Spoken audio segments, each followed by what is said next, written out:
Can you solve this math puzzle? Hello everyone, welcome to Saze Math. In today's video, we are solving 18 divided by 3 in parentheses, divide by 12 divided by 6 in parentheses, all in parentheses to the power of 2.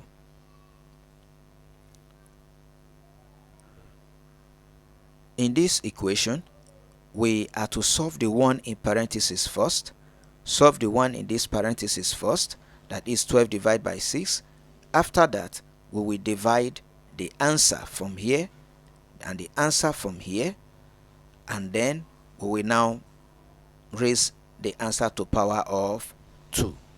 That will give us the correct answer. Having said that, let's solve it together. 18 divided by 3 will give us 6. Divide by 12 divided by 6 will give us 2.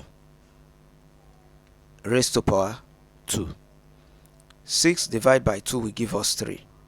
Raised to power 2. And then 3 raised to power 2 will give us 9. This is the final answer. Kindly subscribe to my channel.